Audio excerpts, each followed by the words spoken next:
Okay. All right. Well, live. Salam. What's up, everybody? My name is Mustafa. I am the host of Sabr Path.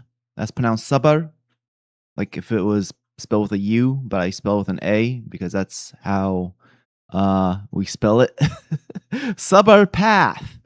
Anyways, so a little bit about myself. I am game developer, I guess part-time. I want to say full-time game developer because I haven't touched my game in over a year and a half. That's unfortunate. I'm trying to get back into it. Um what I guess I'll start with my experience. Of background in like multimedia and um multimedia game development.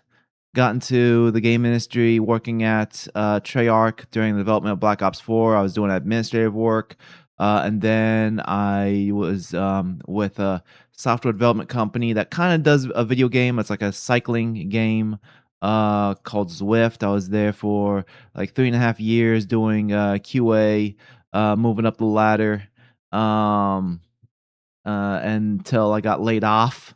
It's funny they were training me to become like a an QA automation engineer, and then like 2 months later I got laid off.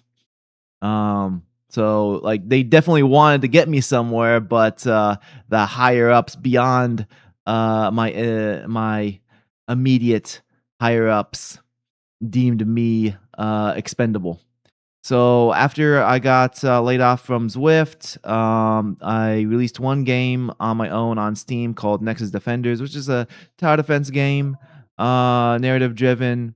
I mean, it's nothing groundbreaking. I'm pretty happy with how it turned out, but nothing that is groundbreaking as far as indie games go. And other than that, I've been teaching at I almost said the school. Whoops. Caught myself. Teaching at a community college. I don't want to say what the school name is. Stop moving. Community college. I've been doing that for over a year, teaching game development, or game design and development, QA testing, and graphic communication. Um, Still gonna keep teaching there because I need work. Wish they gave me more than one class at a time, but it is what it is. And what else? About the channel. The channel talk about gaming topics. I mean, if you're watching the stream, you probably saw at the very least my viral video about DEI. That's like the banger that everyone has seen. Like almost 190K views. But I talk about the game industry, my perspective, my experience, problems with the game industry, and just my views, potential solutions, etc. And I do these live streams once a week. Try to do them Tuesday mornings, 10 a.m. Central Time, and I get to be joined by these folks over here. Like, let's get this on the screen. Let's get this on screen. Switch over here. Do this. There we go. There we go. All right. So, I mean, not everyone's on the screen yet, but Play Nice Games. What's up? How's it going? Play Nice Games and Peaceful Dance. Get emotes now, brother. Yeah, I need to add more emotes. I got a little busy this weekend. In fact, I was wanting to uh record a video, but I didn't get time to it. I think I still might do it because I think it's still not too far from the time that it was trending regarding the paddle paddle paddle. I might do that, but yeah, I need to definitely do more emotes. I need to like I'll probably get rid of um Ezio and Diva and replace them with like Hideo Kojima and Neil Druckmann like making goofy faces. But we'll see. I'll figure. I have a limit to how many I can have. The limit might have gone up because now I have more members. Like first it said I had to get like 5 members. Now I have like 21 or 22, something like that. Anyways, yeah, and that's another thing. I'll talk about members real quick. So I do give shout outs to members at the end of the live stream, and as well as the main videos that I release, the edited videos. I put the members' names at the end of the video. Just to show appreciation to the people who support the channel. Um, and if you're not able to be a member, if you're not able to do a super chats are always welcome. But if you're not able to do a super chat or become a member, just give the video a like. I'd appreciate that. Whoa, what's that? One gifted. Uh-oh. Thank you, Peaceful Dance, for gifting the membership. I appreciate it. So we have Southern 93. You have become a member. I think it's kind of funny that it just goes to like random people. It's like I don't even know if some of these people even watch the channel anymore, because I know. So I got like 7,000 subs, but I don't get 7,000 views per video. So definitely like the amount of people who sub to me are not the same amount of people who watch my videos, because a lot of people sub because of the viral video I got, and then for whatever reason, my videos don't continue to show up on their stream. But yeah, so we got like I said, what's up, Play Nice Games and Peaceful Dance. I appreciate both you guys. Anything else I want to talk about before I go into the main topic? So the main topic's gonna be going over the Xbox stuff. But the main two things that happened since last stream are PlayStation still crashing and burning, but I feel like I said everything I needed to say last week. I don't really feel like my opinion has changed. And they're kind of just continuing to hurt themselves by not addressing the situation. Like they posted something about a fight stick. So they're trying to pretend that they don't see the issue. They're hoping that the issue will go away. That's basically it. So I don't really have any additional opinions on the PlayStation situation. I know more stuff happened with Xbox, so I'll talk about that. I haven't been paying too much attention this past week because I've been busy. I try to listen to stuff while I'm at work to try to listen to things on YouTube while I'm at my warehouse job, because my warehouse job is a fulfillment center, and I could I could basically work on cruise control at a fulfillment center, and I can listen to something as I'm working. And I rather than listening to videos on gaming news, I was listening to a video of Decembro. And hey, Sarvanan, how's it going? And K Bastion, would you still consider Halo a legendary IP? I would say so. I mean, as far as having a legacy, having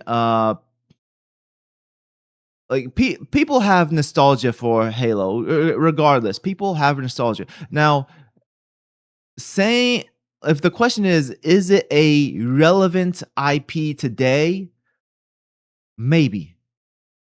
It depends. It depends on who's developing it and what's the project. For example, if Halo Studios, aka formerly 343 Studios, is making a Halo game, not enough people are interested in it. But if they got somebody else to make a Halo spinoff, like for example, just an example, if they were to make a new Halo Wars game or some other type of spinoff similar to that, I'm very certain people would get very excited for it. Especially if it's not being developed by Halo Studios, aka 343. So I think there's still weight to the game, to the name.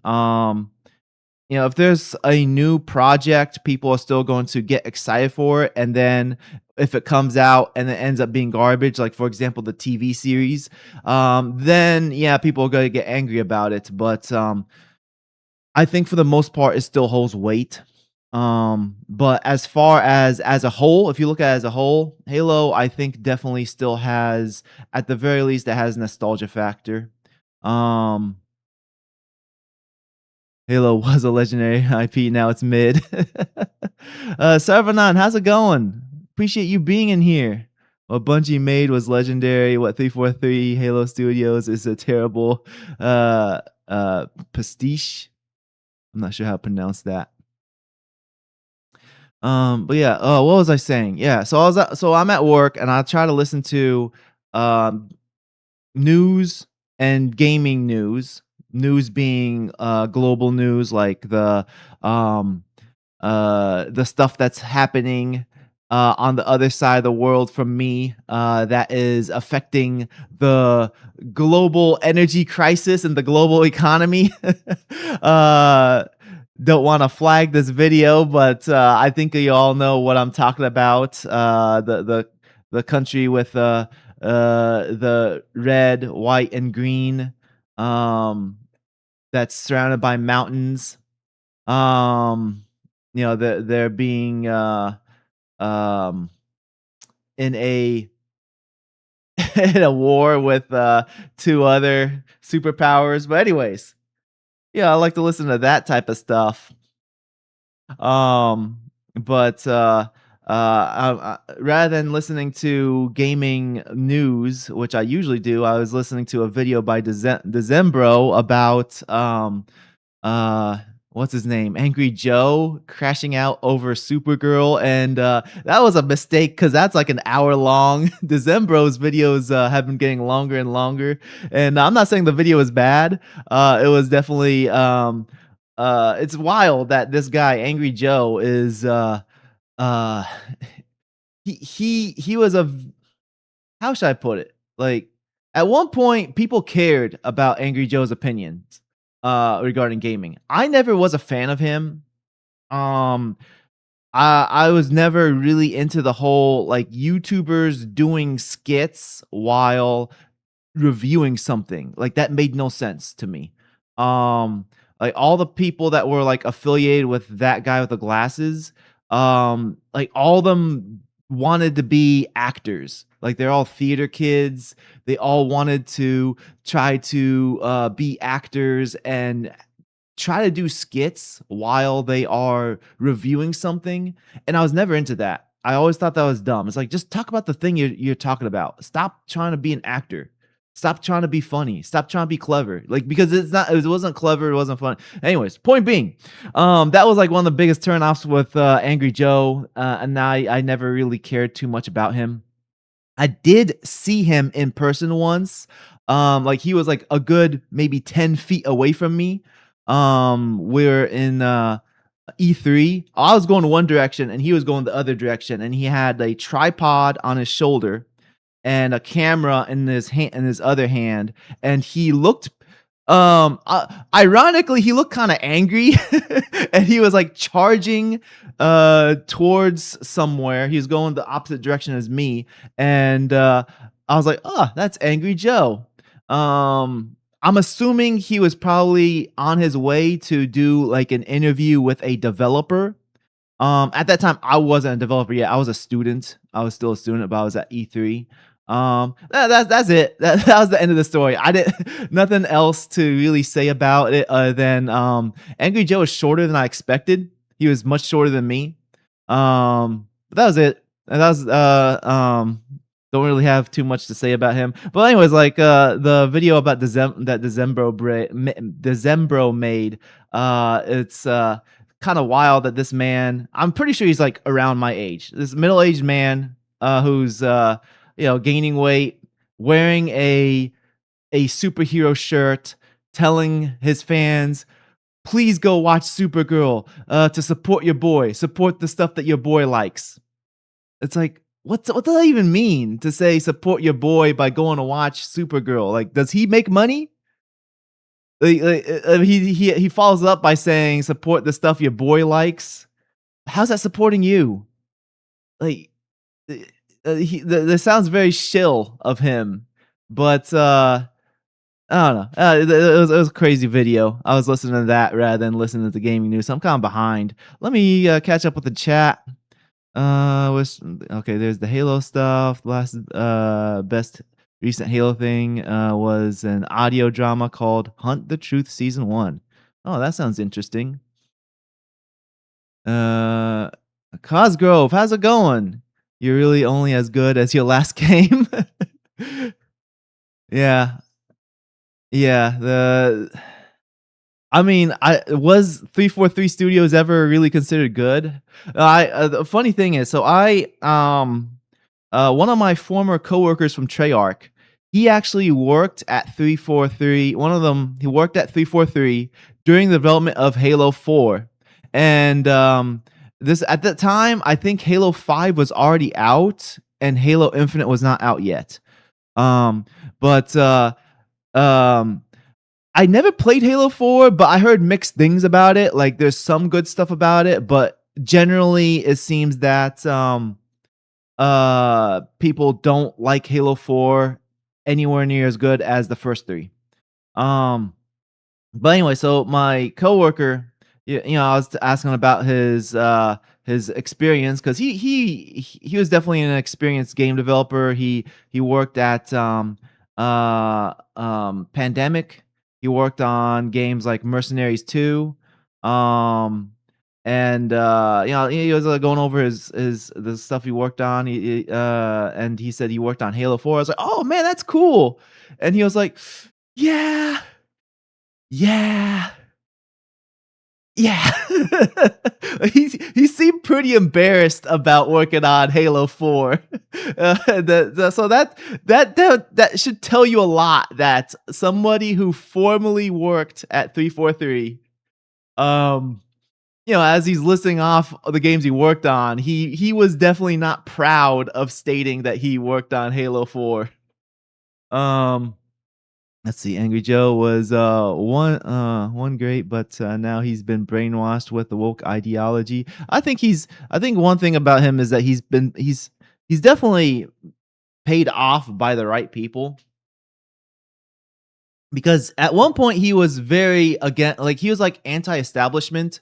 He was very against Jeff Keighley and everything he stood for, and like he basically like had like a one man battle against Jeff Keighley, like one-sided battle against Jeff Keighley. Jeff Keighley was kind of like ignoring him, and Angry Joe was going at it, and then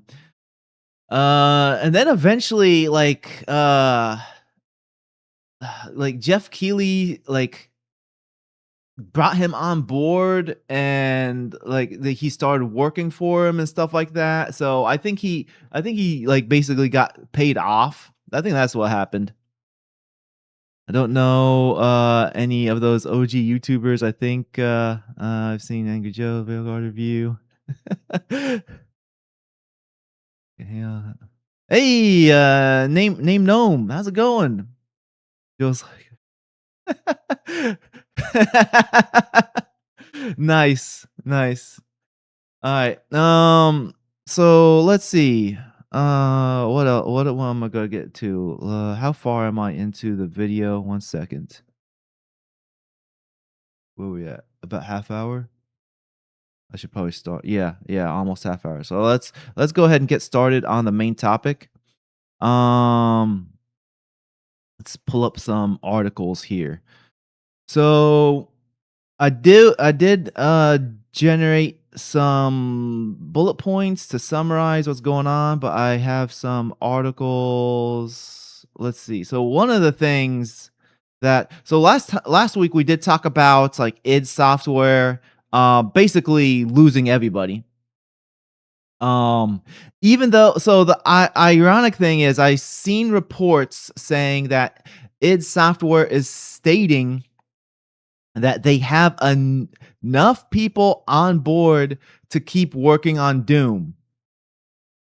And like it's like, are you joking me?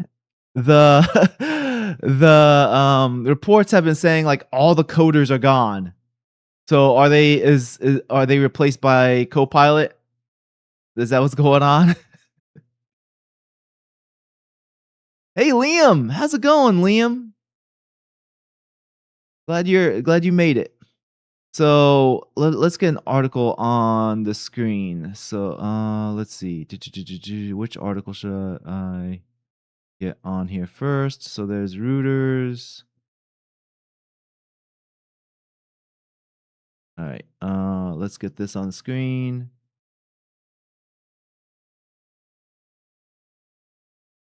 and transition. All right. There we go. All right. So Microsoft to cut 4,800 jobs. So last year, just a reminder, last year like over 9,000 jobs. Not trying to do the Dragon Ball meme. I should have that as a sound effect. Um, what can I do instead of that? What did my sound effect even work? I think it did. Yeah. Anyways, um, I don't have my headphones on. Let's see what you guys are saying. Doom is doomed. Hello. Hey, Mohsen, assalamu alaikum. How you doing? Rest in peace, institutional knowledge and id software. Yeah, definitely. I mean, id software, I don't know how many people stuck around these years with id. Definitely, like John Carmack and John Romero have been gone for a long time. They haven't been there for like I think well over a decade.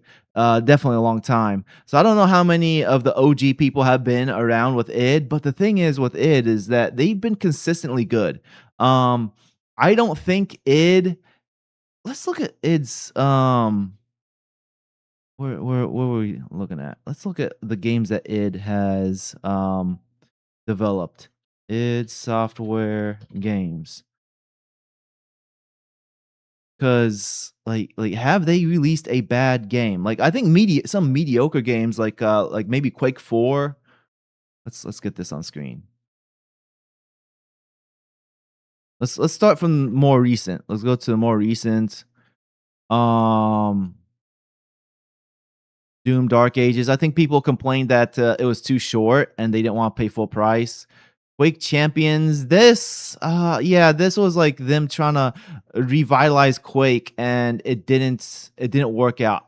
I think people still liked it, but it didn't gain the following that they were hoping for. Doom Eternal. I haven't played it, but I heard good things about it. Okay, so Rage, the Rage games. Rage was bogus. I did not care for Rage. I'm not sure about Rage 2. I don't know if that got better, but Rage was definitely bogus. VFR, haven't played it. Doom was awesome. I really like Doom. Um, Rage Mutant Bash. What's this? A mobile game? A rail shooter. Is this the one that was played on Breaking Bad? Quake Live. Yeah, I don't think that so okay, yeah, they have had some not so good games. But for the most part, like they have a good track record. Like if we're looking at the recent stuff, the main looks like, Quake Champions just wasn't as big as what it needed to be. But overall, like, I wouldn't say id made bad games. Um, but let's go back to where was it? Was it this one? This one. Yeah. All right. Let me catch up with the chat real quick. What were we saying? We're saying a lot of stuff. Id engine is something to exploit in Microsoft over Unreal. Yeah, like the thing is like I think having in-house engines definitely benefits the studios that are working on the game because when you have the engineer who worked on the engine within the studio, everyone who's working on the engine is able to go to that engineer to get help troubleshooting or even implement tools that can help out certain roles. For example, if a technical artist needs some sort of a tool to help import art assets. They can go to the the engineer who worked on the engine and be like, "Hey, it would be really helpful if there was some sort of a mechanic to do this specific thing," and they'll be like, "All right, I got you. We'll get that implemented in." There are definitely advantages to having an in-house engine. When I was at Treyarch, the in-house engine was Radiant, and um, I remember the person who worked on Radiant was there, like in Treyarch. But at the same time, um, there's drawbacks to having your own engine. The main drawback is resources. Like it costs money to uh get it developed. It costs time and money. And then like once you're developing it, you really need to like there's like a sunk cost fallacy that they really need to keep on working on it rather than moving on to like a new engine, etc. So there's pros and cons when it comes to using something in-house versus licensing an engine. But I'm not gonna say either are better.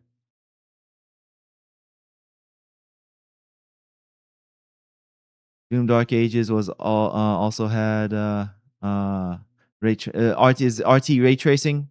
They lost low end hardware support, where people don't need to play Doom. Ray tracing or bust, peasant.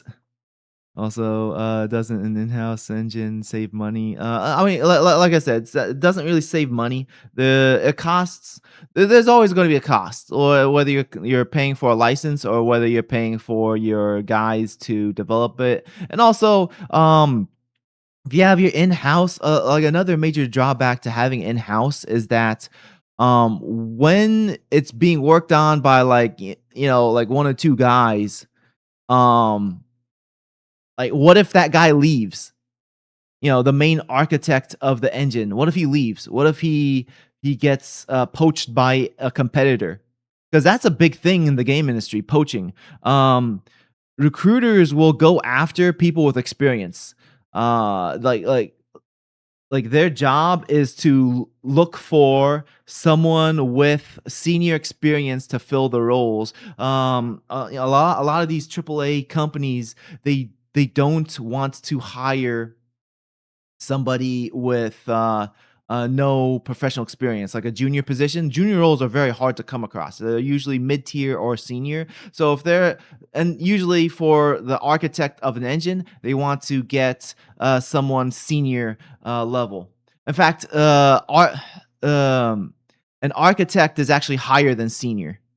Um, so when they hire these people, or they're trying to reach out to these people, they want to offer them a lot more money so they will leave. Not only does it hurt their competition, but also they bring on someone who's pretty good. So that's like the biggest drawback to developing your own in-house engine, is that if that guy leaves, the knowledge behind all of it kind of falls apart. And I mean, of course, a good engineer will have good documentation. There are usually, basically, software development and game development, they'll have Jira, project management application, and then they'll have like Confluence, which is basically like a wiki style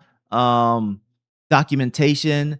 And whenever engineers build on the knowledge base, they will edit the wiki to include all the new information. So like they'll have that, but having a wiki with all the information is never going to be better than the person themselves.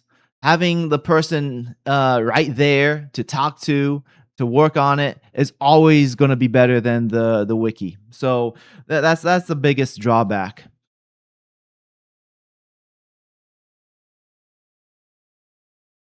let's see. Let's go back. Radiant, the Nor engine, etc. Which one's the Nor engine?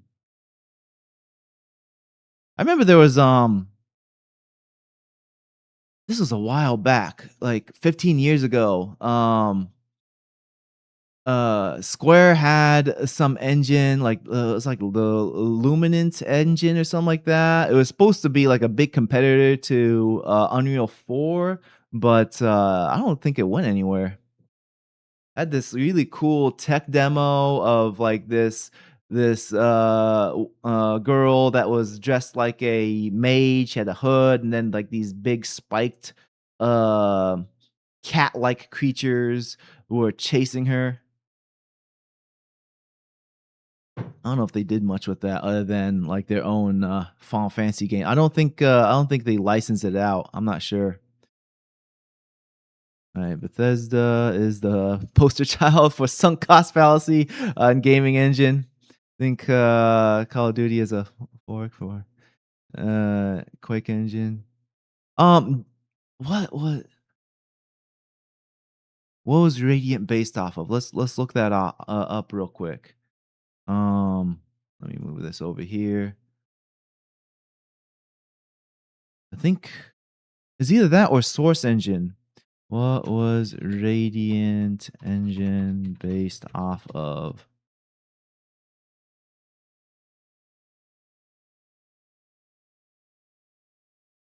It was based on GTK Radiant, which is yeah, you're right. Okay, yes, Quake.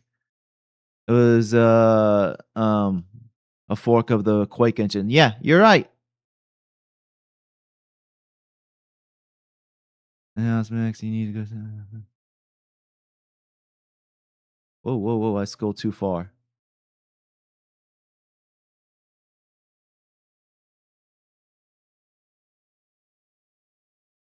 The other so there's another benefit to having a licensed engine, especially a popular licensed engine, is that um there are engineers who are very experienced working on Unreal. I mean, Unity is more for indie games. I think the biggest games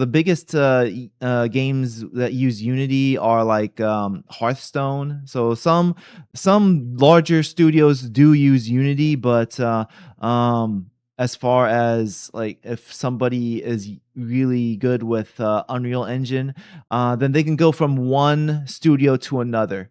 And like they basically can hit the floor running because of the fact that they are so familiar with Unreal. Um, unlike having a in-house engine in which like they have to basically like have to spend some time learning and understanding how things work. So like I said, there's pros and cons.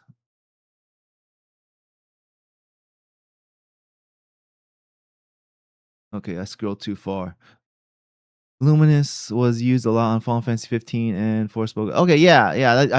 I I was thinking of I knew the name was something like that. Luminous. Yeah. I don't know what I said. Luminant or something. Oh, newer is a cool name for an engine.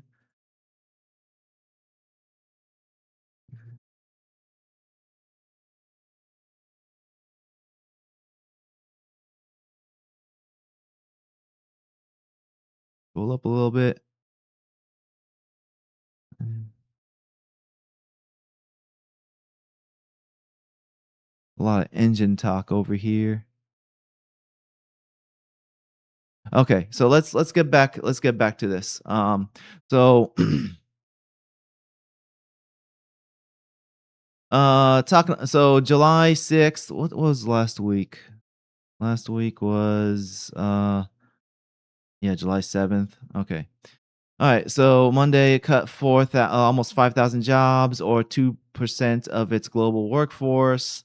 Um I mean, like when you look at it that way, it's like, yeah, that's not a lot of people, but man, 5,000 people losing their jobs. And it just keeps on stacking. Like last year, like I said, just Microsoft alone was like 9,000 people. Plus, on top of that, in the United States, when Trump took office, he had Elon Musk. He was the director of Doge, and they laid out. I mean, they got rid of thousands of people. I mean, yeah, there's you have the people say that this is positive because it was cutting off the fat and cutting off inefficient departments, etc., which I can see that point, but at the same time you're adding all these thousands of people in the country who are now like open in the job market looking for work. So then the people who are already unemployed or underemployed who are looking for work now have even more thousands of people to compete with.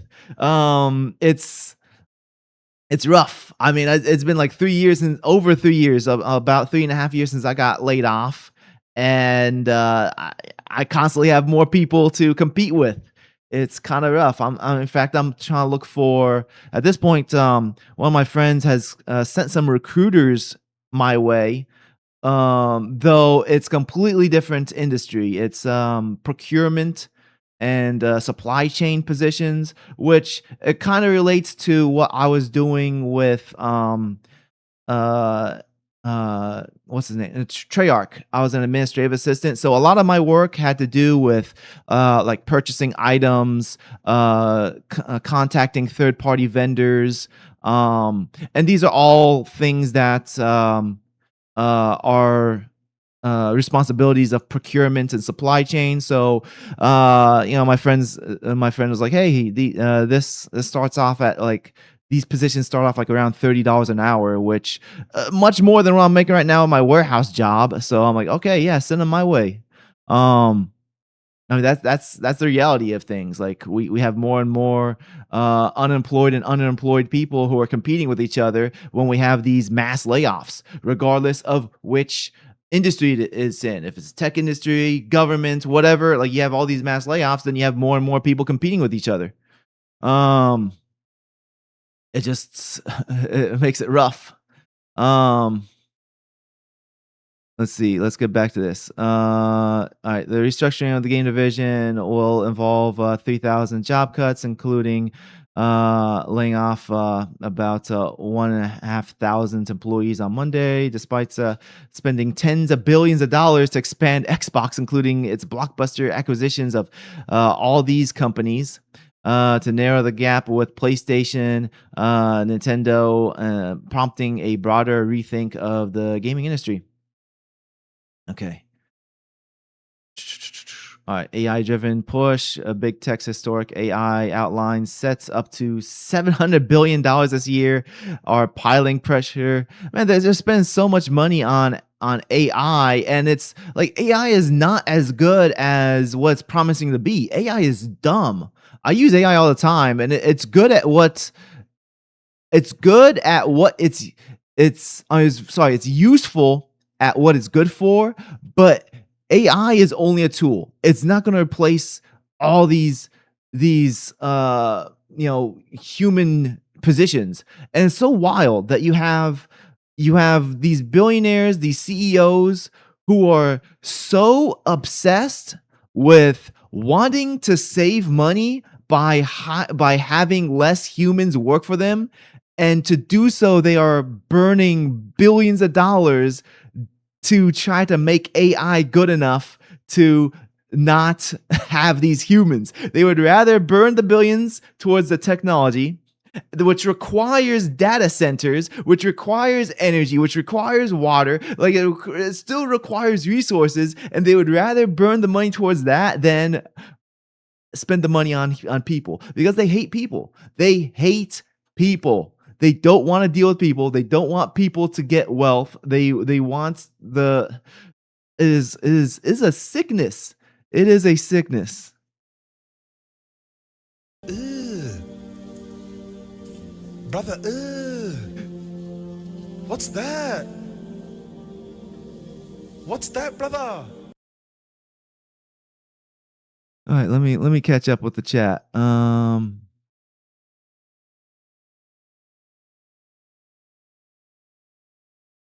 Yeah, Liam, I agree. Capcom seems to be doing pretty well as far not just with Resident Evil, but in general. I think they're doing pretty well. Like they released Pragmata, which did pretty well for itself. It was like a mid-budget game and got great reviews. And before that, they had like the Monster Hunter games. Like the last one, I think it for the most part got good reception except for PC, which was poorly optimized. But yeah, Capcom seems to be doing pretty good because they're not over spending on their budgets and they're making games that people want to play. Um,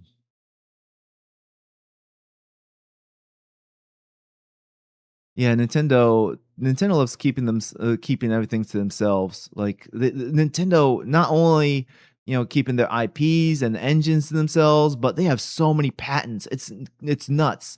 Like the one of the things that let me switch over to this other camera real quick. So yeah, like I was actually talking to a coworker about this about Nintendo and their patents and the they had a patent on the D-pad. So you have like you see this D-pad right here. This is obviously an Xbox controller. But for the longest time, um uh Nintendo had a patent on having one solid cross for the D-pad. Um That's why the original Xbox had like the original Xbox, the D-pad was actually like a circle and it had the cross engraved onto the circle. And the PlayStation it has four separate buttons.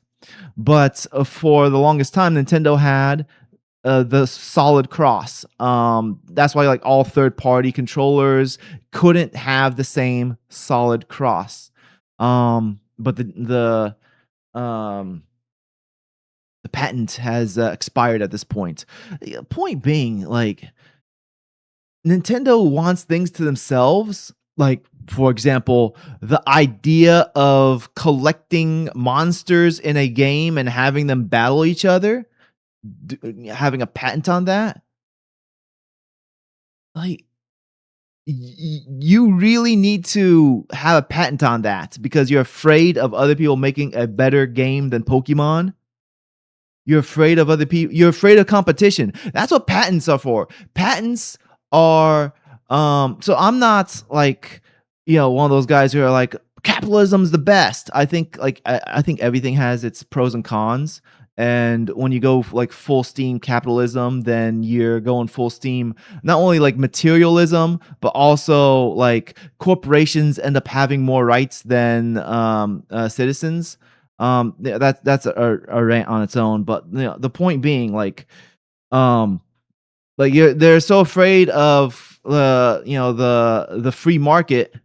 They're afraid of capitalism to the point that they don't want to have competition. They don't want other people to iterate on similar ideas or use similar ideas. And then when we have like play nice games over here patenting the Nemesis system for himself because he worked on Shadow of Mordor. Why are you doing that? Play nice games. Come on, dude. Let me use the Nemesis system. Keeping it all to yourself, chump. No, I'm just messing. I'm messing with you. Okay. Let me catch up with the chat.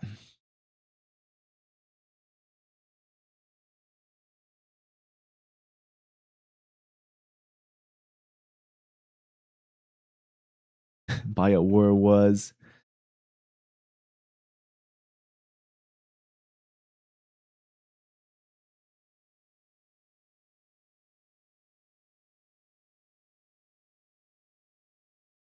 Let's see.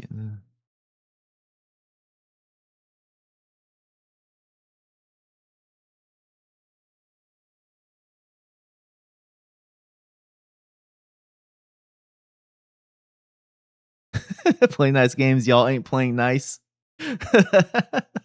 Alright. Alright, so let's get back to these articles. Let me pull up another article. That one doesn't seem to be what I really want to talk about. Let's talk about oh yeah, I got the Bloomberg. Where'd I put the Bloomberg? Oh. Screw you, Bloomberg. You and your what okay, let me yeah, here we go. Boom. Boom. Just ignore this remove paywalls.com. Just ignore that. Okay. Microsoft. Okay, Microsoft Xbox to shift Obsidian Studio to new Fallout game. So, I know that they have what's his name? Tim Kaine, good friend of the show, Tim Kaine, who I did a response video to, and he never acknowledged my video, so no clue if he saw my video or not. But he's still good friend of the show, still good friend of the channel. Good old Tim Kaine. He was an like he was a consultant. Now he's like a full time employee of Obsidian. Um and yeah, like Obsidian is now in charge of Fallout. Basically, they Microsoft took away Fallout from Bethesda and has given it to Obsidian because Obsidian made arguably one of the best Fallout games. So I'm not full disclosure. I haven't really played Fallout all that much, but I do know what people say about stuff, and Fallout New Vegas definitely gets lots of praise from people, specifically for the storytelling. I know that at launch it was a very buggy mess, but it definitely I think out of all the Fallout games, it seems to get the most praise for the story. Um, so, anyways, it says Obsidian has canceled multiple projects. Will begin working on a new game. They did get lots of layoffs. Our good friend of the show, what's his name? Matt Hansen, the guy who who crashed out and also said that he hopes that he can live in the woods because he wants more black people as game developers so that they can replace him or something along those lines. Good friend of the show, good friend of the channel, Matt Henson. He got laid off, but they canceled multiple projects, and now they're working on the Fallout franchise. Let's see. As part of the shakeup, Obsidian has canceled planned sequel to the 2025 role-playing game Avowed, and that's so Avowed was like a spin-off of Pillars of Eternity. Is that the right one I'm thinking of, or is it the other one? Not Path of Exile. Yeah, Pillars of Eternity, not Path of Exile. Pillars of Eternity.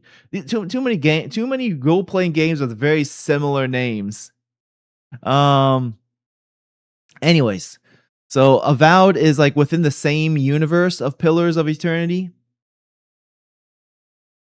and it didn't do very well. It was first of all, it was an Xbox, a Game Pass game, so you didn't have to pay a lot of money for it.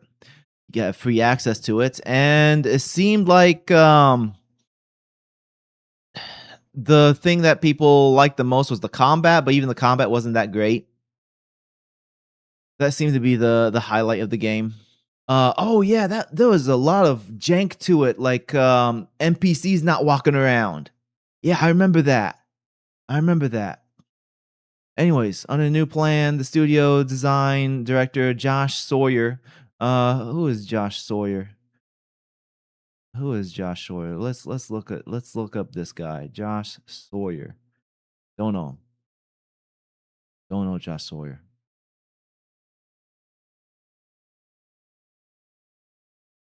All right, let's go back here. Lead new to let's look at him real quick. What has he worked on? This should be all right. Gunrunner's Arsenal. Okay. Oh, okay. So this is everything right here. All right. So he's game director of Pentiment. Oh, these are the what? What is this? This is a new game. This looks old. Okay. Grounded. Was this the one that you're tiny? Yeah. Yeah. This is the tiny one. The Outer Worlds, Pillars of Eternity 2. Okay, all right. This is so he has experience being like a director. Let's go back here.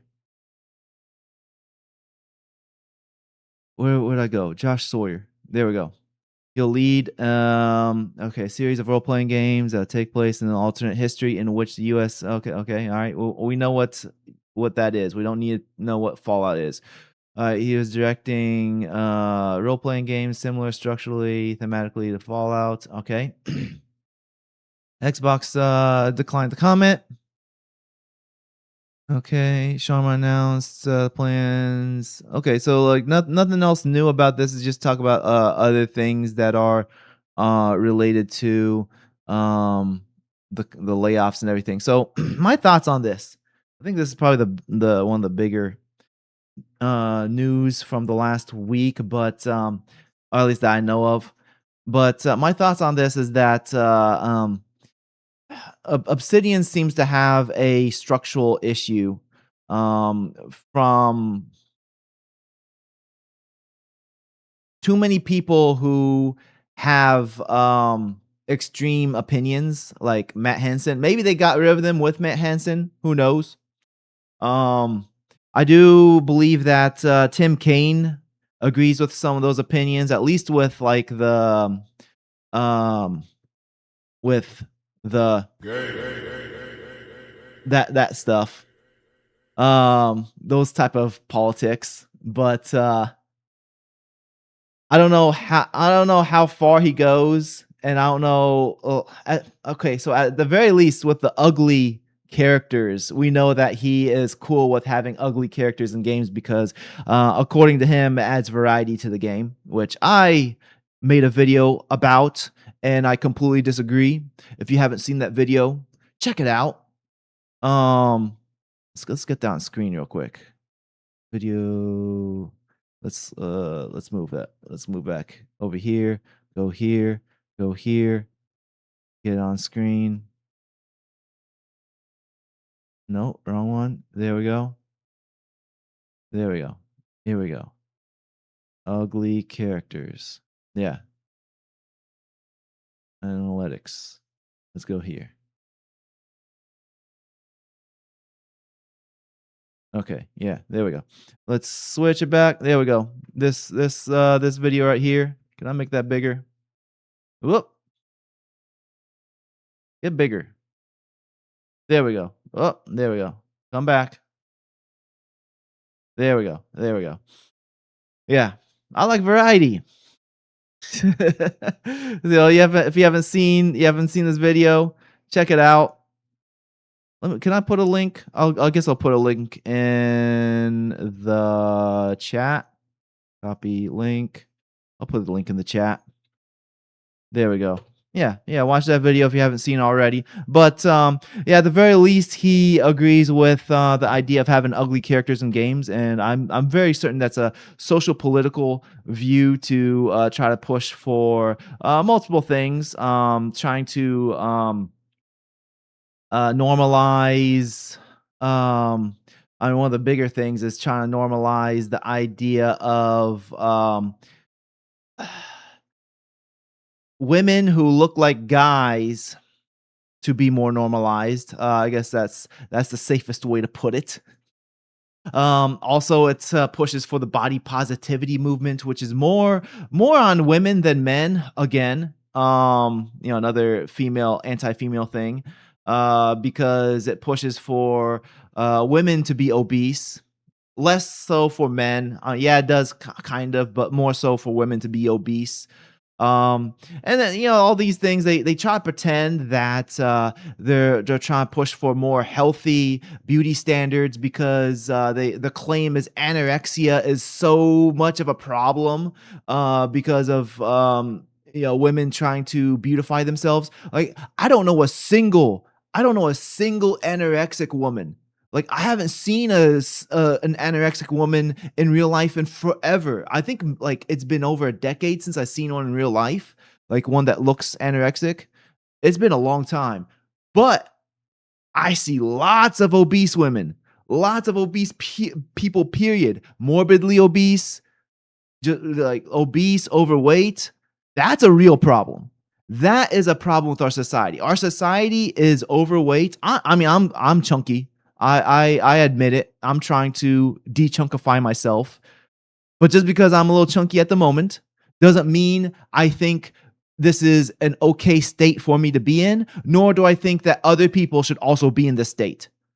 I think people should be healthy. I think we should strive for um, having a healthy weight, being active, eating right. So yeah, like all is definitely point. Going back to my original point, it is a social political push to push for ugly characters for like multiple reasons. Um, but yeah, so we have Tim Kaine at the um.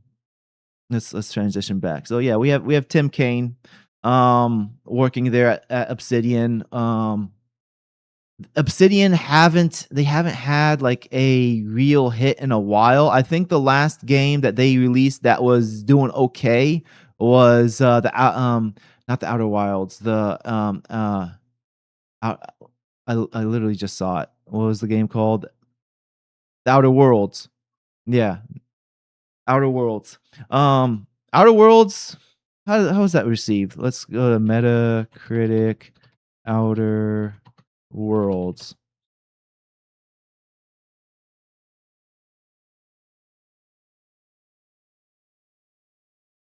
Okay, so it looks sorry. Got good, mostly good reviews. Transition back to this. Yeah, so reviews are mostly good and user reviews are not bad. It's like 7 is it's a good range. Like you're considered a good game. You're not bad.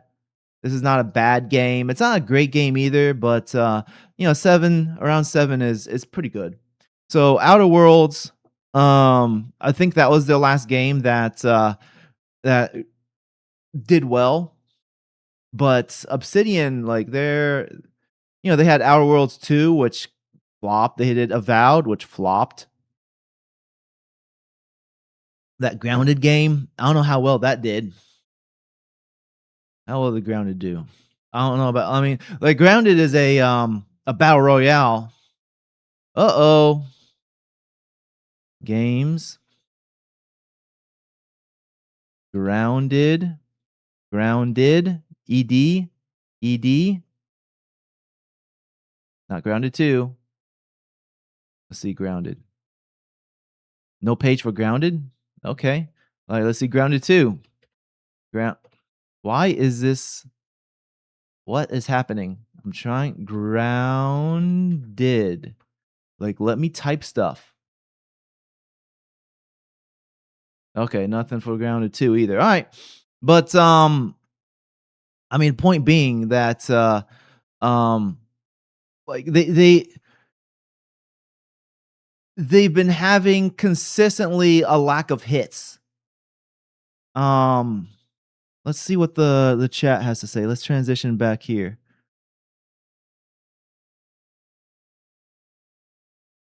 Let's go back here. Okay. If they want ugly characters, how come I'm never added? Nice one, Mohsen. Nice one.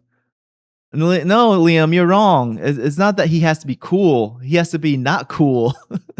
Like if you want to fit in with you gotta look like a character from Concord if you want to make it into a game. You gotta look like Daw, the most famous character, Daw.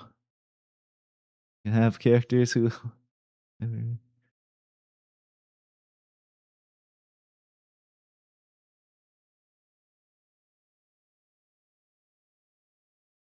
Yeah, Servanon. So yeah, like as sure, we see supermodels like with these crazy um fashion shows where they're wearing these really weird things, like they're wearing a clock on their head and like wearing a Christmas tree and all these weird stuff. Yeah, those European fashion shows are they have the anorexic women, but like in general, like well, first of all, like the concept of supermodel has gone away.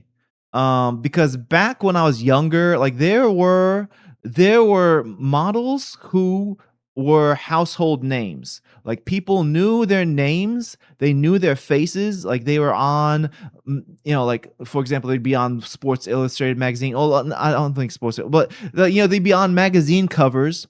They would be on shows, and like they were literally models, and they were household names. People knew who they were or at least recognized their faces. These days, we have models, but we don't really have supermodels anymore because of the rise of internet nonsense. Like you have Instagram model, like everyone wants to be an Instagram model now. Like you have Cristiano Ronaldo's fiance who's like showing off her body on Instagram, and like she's nobody. She's all she is. She's literally she's the girlfriend of the most famous athlete in the world. Other than that, she's nobody. And you have people like trying to show off their body parts, like on Instagram or TikTok or whatever, just shaking them behind and whatever. Like it's not the same. It's not the same as the supermodels of before. And then you have OF, and you look at a lot of these OF people, like what like I think her name is Sophie Rain. I'm pretty sure that's correct. And I saw her like in the video they're talking about her, and she looked very just average, like just normal. I guess maybe that is the appeal, that she is a supposed to be the girl next door or something like that, or maybe she's a industry plant because I think she's promoting the land of the chosen. But point being, like she's I think she's like the at least claims to be like the top OF person, and she's not anorexic. Like she's just very normal looking. So yeah, like as far as supermodels, like that's kind of like faded away. The idea of supermodel has faded away, and also there's a lot less of that. My main point, aside from that, my main point is that their argument for having these beauty standards in media is that it is unhealthy for women to see these type of characters or portrayals, because it will influence them to unhealthy practices. But my counter to this is that when you look around in the world, I go to the grocery store, I go wherever, I'm driving down the street, and like majority of people, I see more people who are obese than I see people who are in shape. And I barely see anybody who's anorexic. I can't think of the last time I seen someone who's anorexic. So that's why, like, I think this whole argument is nonsense. The argument that these are unhealthy beauty standards. Like, well, stop being fat. Let's all get in shape together. Let's work out. Let's all work out. Let's get in shape.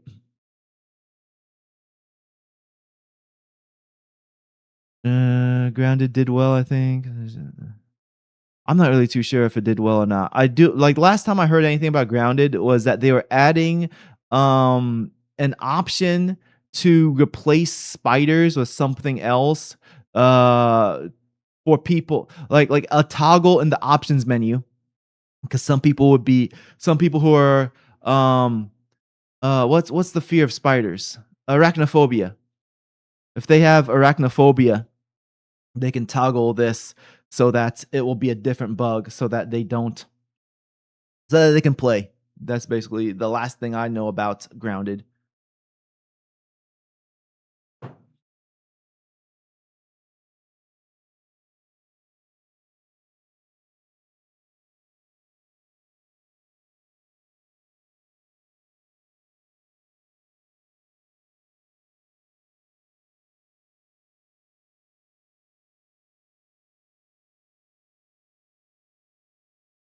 Mohsen, what I don't understand your question. So you said the nature of me in development games. Um like are you asking like what genres I like or what's the genre of the game I'm working on? Like what exactly do you mean by your question? Then I can answer it better. What's Penny Lane? Oh, no, no. Oh, is Penny Lane a person? A supermodel? I'm guessing. I don't know who Penny Lane is.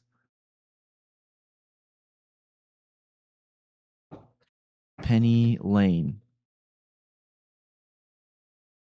Fashion model. Never heard of her. Never heard of Penny Lane.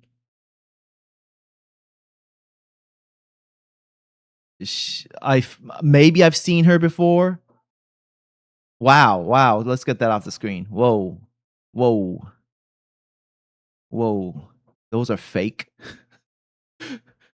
Like she's really skinny and then all of a sudden like very large um how do I put it? They're fake. That's the best way to put it.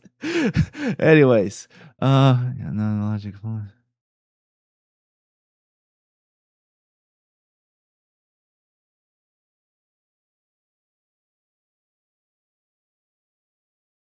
Yeah, Mustin, about the double standard. So yeah, I'll agree that there's a double standard, but the main reason why there's a double standard is because so like to be straightforward, um like a woman's beauty is literally part of her value, and that's why like they get offended so much when uh when they don't have that. Like basically a woman needs to present, so like when a woman finds a mate, she basically needs two things. One, she needs to look appealing, and two, she needs to just have a good attitude and be um cooperative. Like those are that's basically it. If a woman looks good and she has a good personality and is cooperative, like that's it. Like that's basically all she needs. Like she doesn't even need to be smart. Like unlike men, like if a man is kind of dumb, like he's not really fit to be a husband or a father. Because he like if a man's dumb, like that can kind of ruin the relationship. He can make bad choices. Because a man generally needs to lead. While if a woman's dumb, like I mean, if she's smart, great. You know, you don't want to have a like you'd want to have someone smart raise your kids. But if she's dumb, like you can kind of get away with it as long as she's cooperative.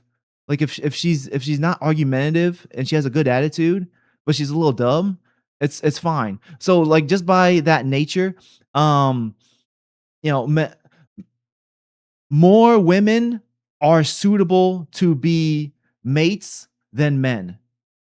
Like men have to do more to be a suitable mate. But yeah, that's my point. When like a woman's um appeal is there, that's part of her value because the she attracts the men who are more suitable to take care of her. Um, Men, on the other hand, their appeal, or sorry, what attracts towards them is less to do with how they look.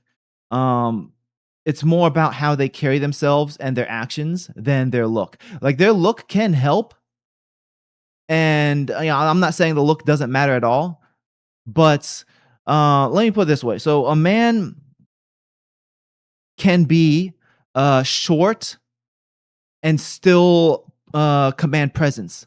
Like, for example, you have like Tom Cruise, who's a short guy, and no one really questions him being in these action movies despite him being short because he plays the role. And then you have uh, the um, the Watchmen movie.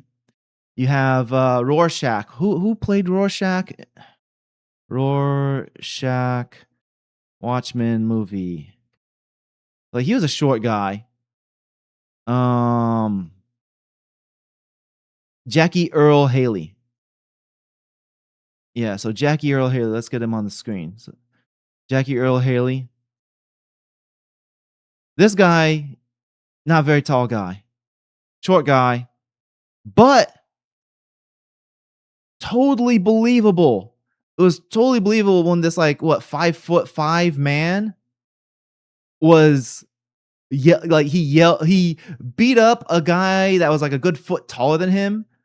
Like he didn't beat him up. Like he utilized the fryer.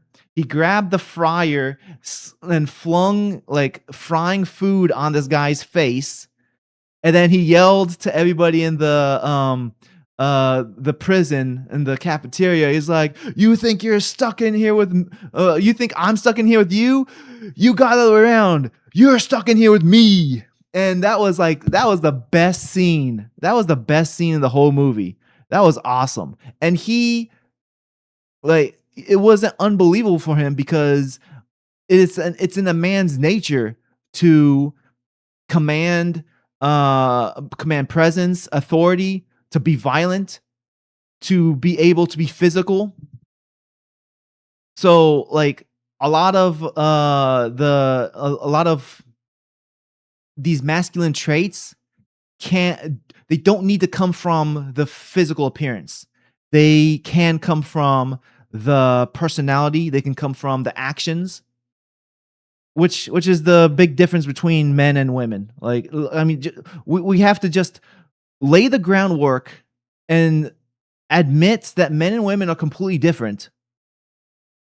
And yeah, there's a double standard, but like that is the reason why they are offended when they see a woman with beauty and they don't have it. If they don't have the beauty and they see women with beauty, they're like, "Hey, that's not fair." Because I mean, another thing with women is that um, psychologically, women are more about fairness.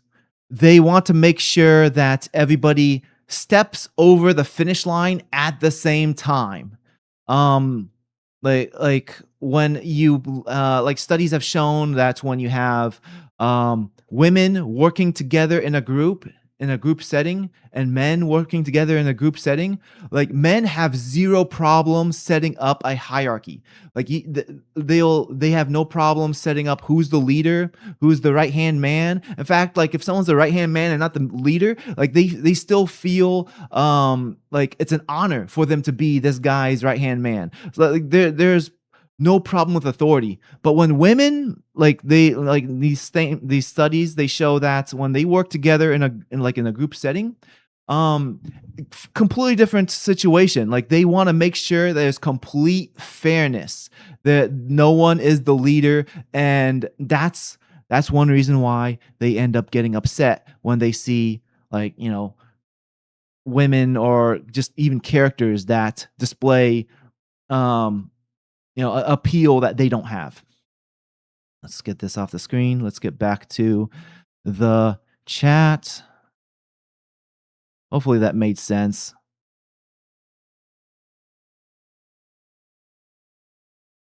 Okay, I went going too far. Let me pull up the big chat. Let's pull up the big chat. How far am I? Okay, so we got all right. We gotta wrap things up soon. Okay, so if you got this far in the video, please leave a like. If you want to leave a super chat, I totally appreciate that.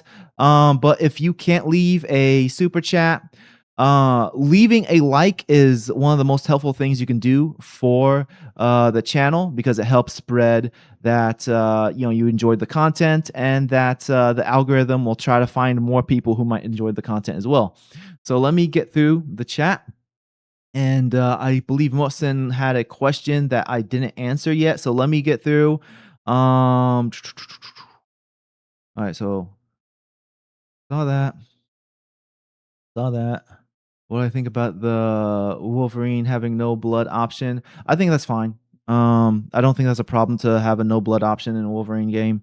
I think options are always fine. Uh, like especially um options that are completely aesthetic related. Like if I had the option to have all the women dressed up more modestly, for example, in Street Fighter, if Cammy shows up on the screen, her butt is going to be on the screen too. And because of that, I can't play Street Fighter with my kids because I don't want Cammy's butt on the screen. Like I made that mistake a long time ago. It was on PS3. I was playing Street Fighter 4 and I was playing that with my cousins, and then I completely forgot how like Cammy's butt is showing. And Cammy showed up on the screen. She did a cartwheel, and like you see both cheeks on the screen. And my cousins, who are female, they're like, "Ah, what are you playing?" And I'm like, "Whoops, uh-oh." So because of that, I don't want to play Street Fighter around my kids. If there's like an option, be like, "Hey, I want family friendly outfits only." If there's like an option for me to tick that, yeah, sure, I would love for that to happen. So I have no problem with options. The only time options really change stuff up is like difficulty options, or things that affect the gameplay, and those things can make a major impact on the development of the game, because of the fact that when you add in things that change up the gameplay, then you have to do a lot more game balance testing. But let me get back here. So we talked about Wolverine. That was full of typos. What's the type of game you're working on? Okay, so Beware Tomorrow. Let me get it on screen real quick. It's basically like an escape room game.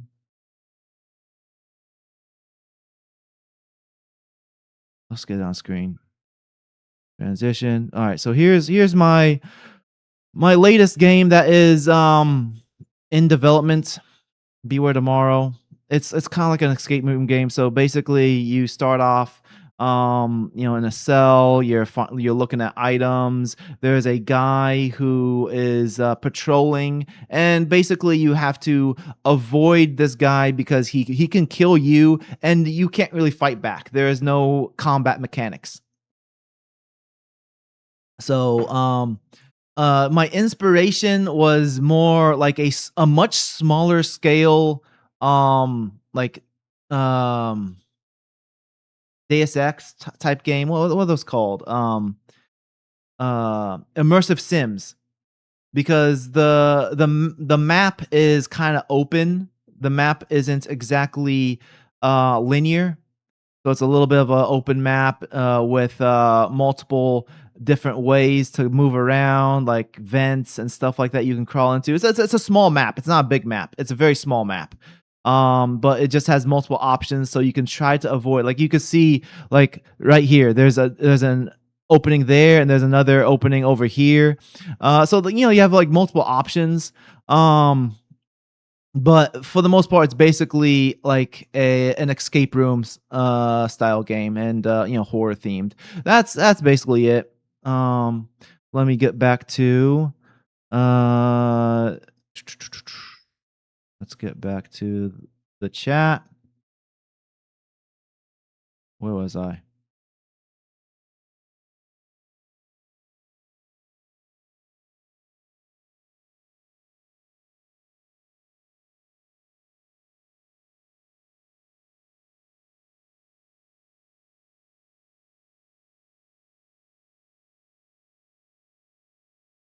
Don't know who Grace Jones is. I'm still behind. Let me scroll back down. Okay, said okay. All right, all right. The, oh, they aren't fake. That's why she isn't. Okay, all right. I mean, some people are gifted, I guess, but they look they look what's the proportionally incorrect with her. Yeah,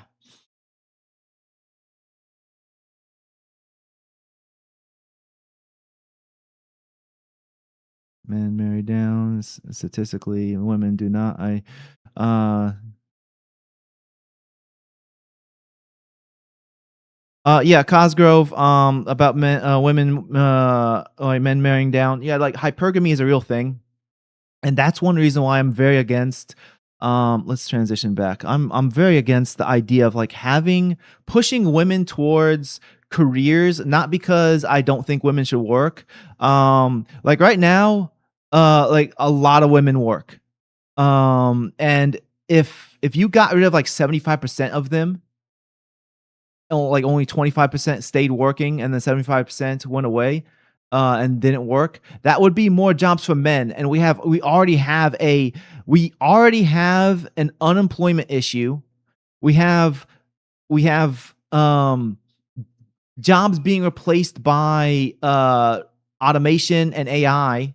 And then we have like men and women both competing with each other, and women don't need to be they shouldn't be the providers of the family. I don't think women should be the providers. Like we need women to have specific jobs, like in healthcare.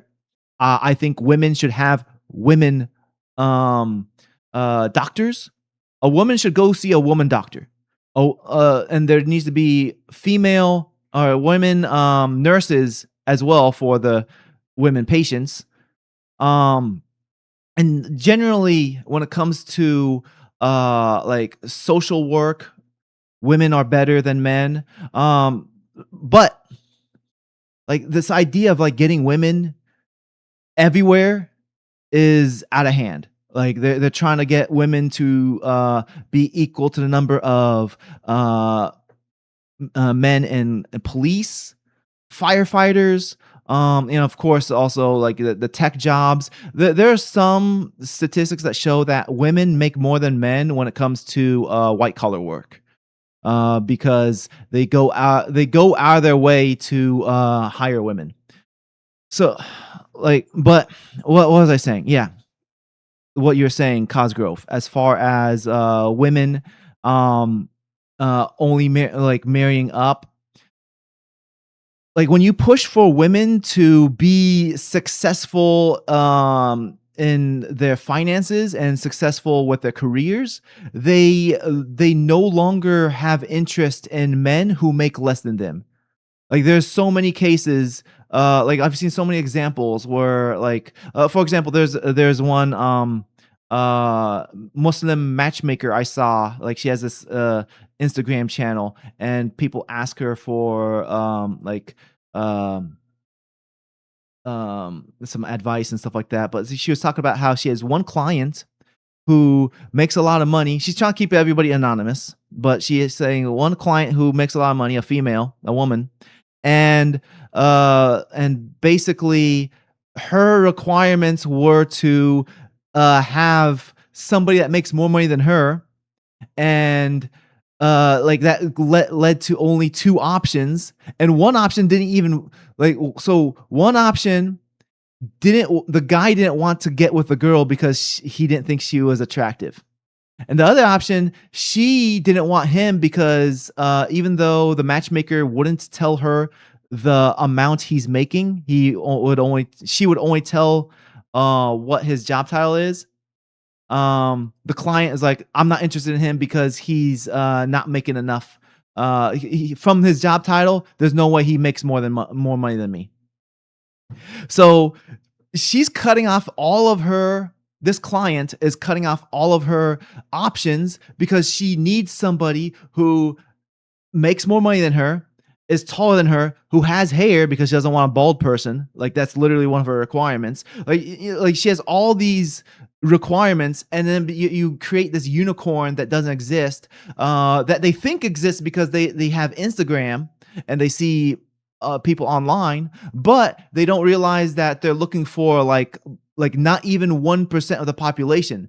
It's he has to be rich. He has to be good looking. He needs to be Muslim.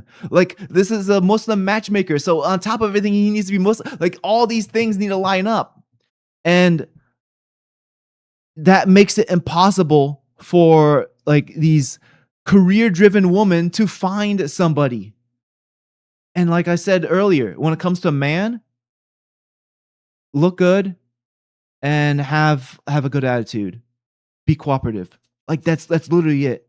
Like if you have those two good things, you're golden. Um, let's get back. Let's go back here. So Sarbanon, okay. Napoleon Bonaparte was short as well. Yep, yep, he was short. Maybe the cartoons make him out to be shorter than he actually was, but yeah, I believe he was short. He made history. Yeah, that's true. And for some reason they don't want Wolverine to be short. Why are they hating on the short kings? Wolverine not short in the movies. Wolverine not short in the game. Why is Wolverine never short anymore? Only short in the cartoon.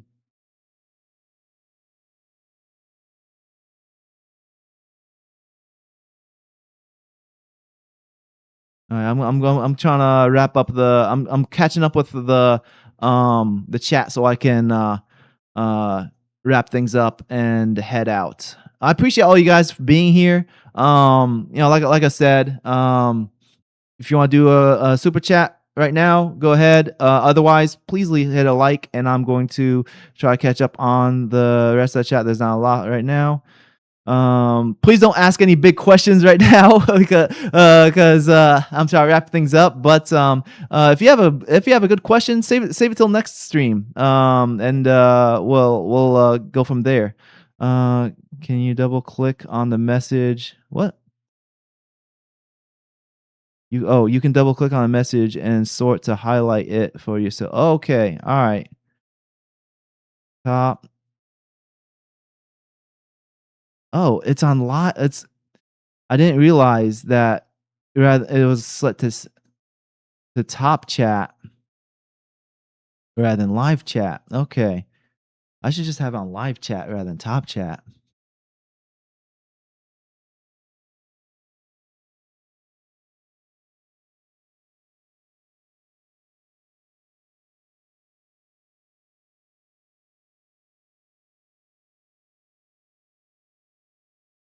I mean, peaceful dance. I mean, like I just disagree with you. That's fine. It's fine. We disagree, but I think I mean this is why I think it's important for there to be good female doctors.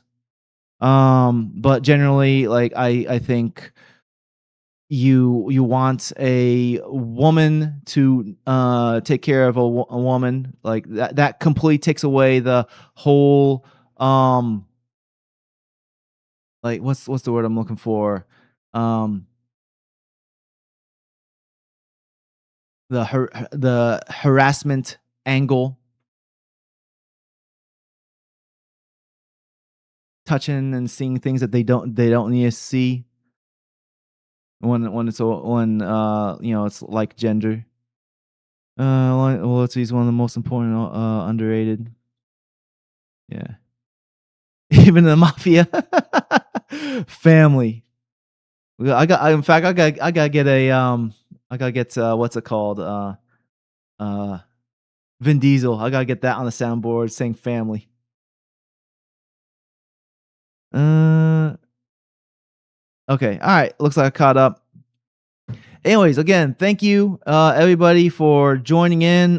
So next week calendar, I gotta wrap things up because my wife has an appointment soon, and I need to watch the kids, and then I gotta go to work. What's today? All right. So yeah, next week I work in the afternoon, so I can do it next week. I can do it on Tuesday next week. I am looking into being on uh the reality based live stream or podcast eventually. He asked me, Ryan of reality based. This is on Rumble. Um, he asked me like if I'm available on a Wednesday to do it, and tomorrow I'm working. Next Wednesday I'm working, so we'll see when I'll be on the podcast with reality based. But before I wrap things up, I need to give shout outs. Let me do the shout out. Let me get this on screen. Where do I go? Okay, I got to go to the members page, get everybody on the screen. Yeah, apologize. I'm newly having members, so it's not part of the routine yet. Let's get them on the screen and sort it by, let's see, members, sort it by how long they've been members. And transition. All right. No, I will not be able to post that podcast on YouTube because it's a Rumble podcast for a reason. It is they talk about topics that aren't allowed on YouTube. Like for example, talking about the chosen people's country.